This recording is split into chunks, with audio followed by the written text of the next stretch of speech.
दोस्तों 500 साल के इंतजार के बाद जो मंदिर बना, आज उसी मंदिर के चढ़ावे में करोड़ों की चोरी के आरोप लग रहे हैं। जिस कोषाध्यक्ष के हस्ताक्षर से बैंक के 1 रुपए इधर से उधर नहीं होते हैं, वही आज कह रहे हैं कि उनको तो पता ही नहीं है कि पैसा गिना कैसे जाता है। 4 साल तक वो पद पर रहे, मंच पर हर बड़े मौके पर मौजूद रहे, लेकिन अब खुद को बता रहे हैं कि वो तो सिर्फ नाम के कोषाध्यक्ष थे। दोस्तों सवाल यहाँ पर यह है कि आखिर सच छुपाया क्यों जा रहा है और आखिरकार सच छिपा कौन रहा है।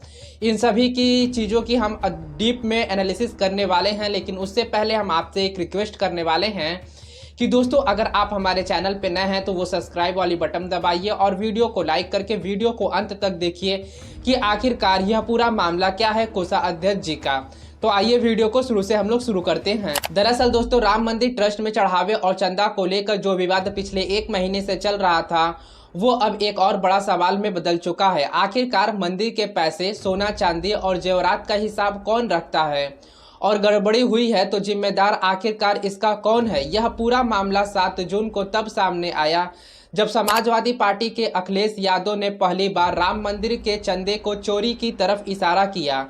उनके इस बयान के बाद पूरे देश में हलचल मच गई, लेकिन ट्रस्ट की तरफ से लंबे समय तक कोई भी ठोस जवाब नहीं आया। और फिर दोस्तों करीब 1 महीने के इंतजार के बाद यानी 7 जून के ठीक 1 महीने बाद ट्रस्ट के कोषाध्यक्ष स्वामी गोविंद देवगिरी ने खुद पत्र लिखकर सार्वजनिक तौर पर सफाई देने की कोशिश की, लेकिन इस पत्र ने जवाब देने की बजाय और भी ज्यादा सवाल खड़े कर दिए। पत्र में सबसे हैरान करने वाली बात तो यहाँ पर यह थी कि खुद कोषाध्यक्ष स्वामी गोविंद देवगिरी ने स्वीकार किया कि उन्हें पिछले ही महीने पहली बार पता चला कि मंदिर में चढ़ावे की गिनती कैसे होती है और इसकी प्रक्रिया क्या है। सोचने वाली बात तो यहाँ पर दोस्तों ये है कि 4 साल से ज़्यादा समय तक वह कोषाध्यक्ष के पद पर बने रहे हैं और उसके बाद भी उनको यह बुनियादी जानकारी के बारे में पता ही नहीं है कि करोड़ों रुपए सोना चांदी और अन्य चढ़ावे कैसे गिने और सुरक्षित रखे जाते हैं। और दोस्तों अपने पत्र में स्वामी गोविंद देवगिरी ने विस्तार से लिखा कि गिनती की प्रक्रिया के लिए जो SOP यानी मानक कार्यपालिका बनाई गई है,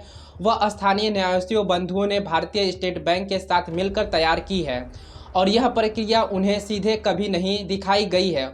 उन्होंने यह भी लिखा कि वे आधिकारिक हस्ताक्षर यानी सिग्नेटरी नहीं हैं, इसलिए बैंक में उनके हस्ताक्षर नहीं चलते हैं। ट्रस्ट के पास कोई चेकबुक भी नहीं है और सारा भुगतान सीधे बैंक ट्रांसफ़र के जरिए होता है, कभी नकद में नहीं होता है। उन्होंने यह भी स्पष्ट किया कि उनका निवेश पुणे में है और कथा प्रवचन के सिलसिले में उन्हें लगातार यात्रा करनी पड़ती है और इसलिए हिसाब किताब की निगरानी के लिए उनके पुणे कार्यालय के चार्टर्स अकाउंटेंट साथ ही हर महीने के आखिरी 4 दिन अयोध्या जाकर आय व्यय के जांच करते हैं और ट्रस्ट के कार्यालयीन स्थानीय साथियों के जरूरी दिशा निर्देश भी देते रहते हैं। यानी कोषाध्यक्ष खुद सीधे निगरानी नहीं करते हैं बल्कि अपने चार्टर्स अकाउंटेंट पर निर्भर रहते हैं। पत्र में स्वामी गोविंद देवगिरी ने बार बार लिखते हैं कि चढ़ावा चोरी महापाप है और इस मामले की जांच, निगरानी और निष्पक्ष तरीके से भी होनी चाहिए। लेकिन यही सवाल दोस्तों ये भी उठता है कि जो व्यक्ति खुद 4 साल तक अपने दायित्व से अनजान रहा है, वह जांच की निष्पक्षता की बात किस हैसियत से कर रहे हैं और कोषाध्यक्ष को निगरानी के प्रक्रिया का पता ही नहीं था, तो वे इतने लंबे समय तक इस पद पर कैसे बने रहे हैं। और जब चंपत राय व अनिल मिश्रा जैसे लोगों के इस्तीफे की खबर आई, तब उस समय उन्होंने चुप्पी क्यों साध रखी थी। और दोस्तों यह बात याद रखना जरूरी है कि 22 जनवरी 2024 को जब राम मंदिर का भव्य उद्घाटन हुआ था, तब मंच पर मौजूद निगरानी के 5 लोगों में स्वामी गोविंद देवगिरी भी शामिल थे। उस ऐतिहासिक दिन पहला भाषण भी उन्होंने ही दिया। एक मंदिर में एक मूर्ति की प्रतिष्ठा नहीं है, यह इस देश की अस्मिता, इस देश का स्वाभिमान और इस देश का आत्मविश्वास, इसकी प्रतीक्षा है। 500 वर्षों की प्रतीक्षा के पश्चात यह संभव हो सका, जिसमें उन्होंने मंदिर के निर्माण को सिर्फ एक मूर्ति की प्रतिष्ठा नहीं बल्कि पूरे देश की अस्मिता, स्वाभिमान और आत्मविश्वास से जोड़ा था। यही नहीं दोस्तों, प्रधानमंत्री नरेंद्र मोदी का 11 दिन का उपवास खुलवाने वाले भी स्वामी गोविंद देवगिरी ही थे। इतने महत्वपूर्ण अवसरों पर इतने सक्रिय भूमिका निभाने वाला व्यक्ति अचानक खुद को महज नाम पर ही कोषाध्यक्ष कैसे बता सकता है, यह हमारे समझ से तो दोस्तों परे है। और दोस्तों पत्र में एक और अहम पहलू रसीद को लेकर है। स्वामी गोविंद देवगिरी लिखते हैं कि उन्होंने अब तक सिर्फ 2 मौके पर सीधे चंदा स्वीकार किया है। एक बार 11,000 रुपये नकद और एक बार 1 किलो चांदी की ईंटें, और दोनों ही मौके पर रसीद दी गई थी। लेकिन असली सवाल तो यहाँ पर यह है कि आम श्रद्धालुओं और अन्य दानदाताओं को रसीद क्यों नहीं मिली। इस पत्र में ऐसा कोई भी जवाब नहीं है और इसको लेकर कोई भी स्पष्टीकरण जवाब नहीं दिया गया है कि आखिर जो अन्य लोग आते हैं उनको पत्र या फिर उनको पर्ची क्यों नहीं दी जाती है। इसी बीच दोस्तों ट्रस्ट के अध्यक्ष महंत नेतृत्व गोपाल दास का भी एक पत्र सामने आया है और विश्व हिंदू परिषद के अंतर्राष्ट्रीय अध्यक्ष आलोक कुमार का पत्र भी चर्चा का विषय बना हुआ है। आलोक कुमार ने अयोध्या के डीएम आशुतोष तिवारी को पत्र लिखकर मांग की है कि राम गोपाल यादव, अरविंद केजरीवाल, संजय सिंह और प्रियंका गांधी को बुलाकर विशेष जांच दल यानी एसआईटी से पूछताछ कराई जाए, क्योंकि इन नेताओं ने बिना ठोस सबूत के हजारों करोड़ की लूट के आरोप लगाए हैं। राम गोपाल यादव ने 20,000 करोड़ की लूट की बात कही थी, वहीं दोस्तों संजय सिंह ने 200 करोड़ की बात कही थी, जबकि प्रियंका गांधी ने सवाल उठाया था कि क्या सीसीटीवी कैमरे बंद करके छोटे कर्मचारी इतने बड़ी चोरी कर सकते हैं या इसके पीछे कोई बड़ा मिली भगत चल रही है। लेकिन दोस्तों आलोक कुमार के इस पत्र में कई अहम नाम गायब है। जैसे में बीजेपी के पूर्व सांसद बृजभूषण सिंह का नाम इसमें नहीं है, जबकि उन्होंने खुलकर कहा है कि मंदिर में शुरू से ही गड़बड़ी चल रही है, इसी वजह से वे आज तक वहां दर्शन करने नहीं गए हैं। ट्रस्ट में निर्माण कार्य देखने वाले नृपेंद्र मिश्रा का नाम भी इस पत्र में नहीं है, जबकि उन्होंने खुद कई इंटरव्यू में कहा है कि मंदिर में सिर्फ चोरी ही नहीं बल्कि डकैती हुई है। इसी तरह पूर्व सांसद विनय कटिहारी, मंदिर आंदोलन के प्रमुख चेहरे धर्मदास ट्रस्ट अध्यक्ष के उत्तराधिकारी कमल नयन दास और इंजीनियर दीनानाथ वर्मा, इन सभी ने सार्वजनिक रूप से गड़बड़ी और भ्रष्टाचार के आरोप लगाए हैं, लेकिन इनमें से किसी का भी नाम आलोक कुमार के पत्र में नहीं था। और दोस्तों इंजीनियर दीनानाथ वर्मा ने आरोप लगाया कि निर्माण कार्य के दौरान 40% तक के कमीशन लिए जाते थे। यह भी सामने आया कि विश्व हिंदू परिषद से जुड़े महिपाल सिंह वर्ष 2020-21 में ही गड़बड़ी की जानकारी वरिष्ठ अधिकारी गोपाल राव को दी थी, जिन्होंने आगे चलकर चंपत राय को इसकी सूचना दी। लेकिन नतीजा यह निकला कि महिपाल सिंह को ही ट्रस्ट से बाहर निकाल दिया गया। इस पूरे प्रक्रिया में जमीन खरीद का मामला भी जुड़ा हुआ है। आरोप है कि 2 करोड़ रुपए की कीमत की जमीन कुछ ही मिनटों में 18.5 करोड़ रुपए में खरीदी गई थी। और समाजवादी पार्टी के पूर्व मंत्री पवन पांडे 2021 में इस जमीन घोटाले का मुद्दा लगातार उठाते रहे हैं और इससे जुड़े दस्तावेज भी सामने रख चुके हैं। संजय सिंह ने भी एसआईटी को जमीन खरीद से जुड़े कई दस्तावेज सौंपे हैं, लेकिन अब तक इन दस्तावेजों की जांच पूरी होने की कोई पुष्टि नहीं हो पाई है। ये सवाल है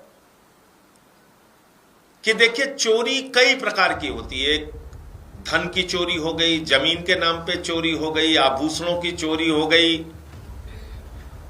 मंदिर के निर्माण में चोरी हो गई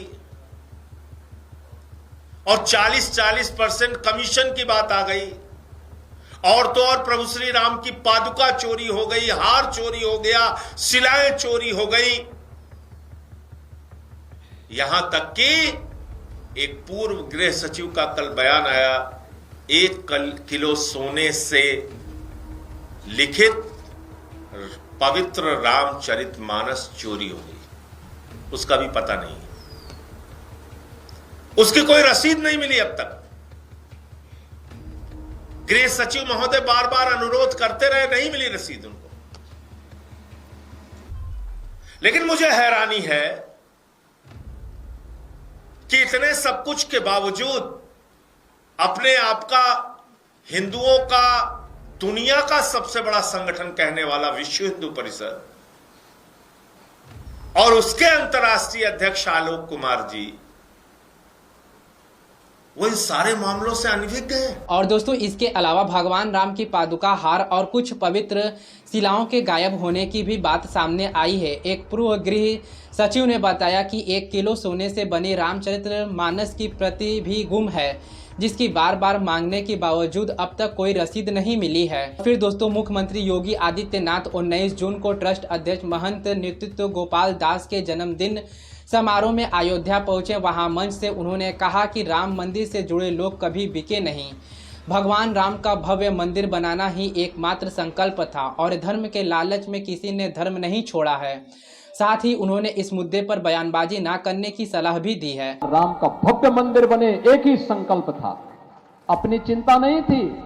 खरीदने वाले लोग उस समय थे लेकिन कभी बिके नहीं। धन के निमित्त इन्होंने धर्म तब भी नहीं त्यागा था। आगे भी निश्चिंत रहिए, विश्वास करिए, अच्छा होगा। लेकिन इसके उलट विपक्ष के आरोप लगातार तेज होते गए। अरविंद केजरीवाल ने प्रेस कॉन्फ्रेंस करके आरोप लगाया कि गृह मंत्री अमित शाह मंदिर बनने के 2.5 साल ही 821 दिन बाद भी वहां एक भी बार दर्शन करने नहीं गए हैं, जबकि इस दौरान उन्होंने अपने भाषण और इंटरव्यू में 82 से अधिक बार राम मंदिर का जिक्र और उनका राम मंदिर का जिक्र किया और भगवान के नाम पर वोट मांगा। दोस्तों इसी तरह ब्रजभूषण सिंह कैमरे पर बयान दिया कि 4 साल पहले ही वे बोल चुके थे कि जब कोई और नहीं बोल रहा था, इसलिए वे आज तक राम जन्मभूमि दर्शन करने नहीं गए हैं, क्योंकि शुरू से ही वहां गड़बड़ी चल रही है। और दोस्तों मुख्यमंत्री योगी आदित्यनाथ ने पहले ही कहा था कि विशेष जांच दल यानी SIT बना दी गई है और 15 दिनों में पूरा सच सामने आ जाएगा। लेकिन 15 दिन बीतने के बाद जांच की जो समय सीमा है वो 15 दिनों के बढ़ाकर 30 दिन कर दिया गया है। इतना समय बीत जाने के बावजूद अब तक कोई ठोस सार्वजनिक नतीजा सामने नहीं आया है। इतने सारे पत्र, इतने सारे बयान, इतने सारे आरोप प्रत्यारोप के बावजूद मूल्य सवाल जस का तस बना हुआ है। करोड़ों श्रद्धालुओं की आस्था से जुड़ा इस मंदिर में चढ़ावे सोना चांदी और निर्माण कार्य के पैसे का हिसाब आखिर कौन रखता है, इसकी निगरानी के जिम्मेदार किसकी है और वाकई गड़बड़ी हुई है तो इसके लिए जवाबदेही कौन है। जब तक इन सवालों के स्पष्ट और पारदर्शी जवाब नहीं सामने आता तब तक सिर्फ पत्र लिखकर एक दूसरे पर आरोप लगाकर इस पूरे मामले को दबाया नहीं जा सकता है। तो बस दोस्तों अभी के लिए इतना ही। अगर आपको हमारी इन्फॉर्मेशन पसंद आई है तो चैनल को सब्सक्राइब कर दीजिएगा, वीडियो को लाइक कर दीजिएगा। मिलते हैं किसी नए रिपोर्ट के साथ।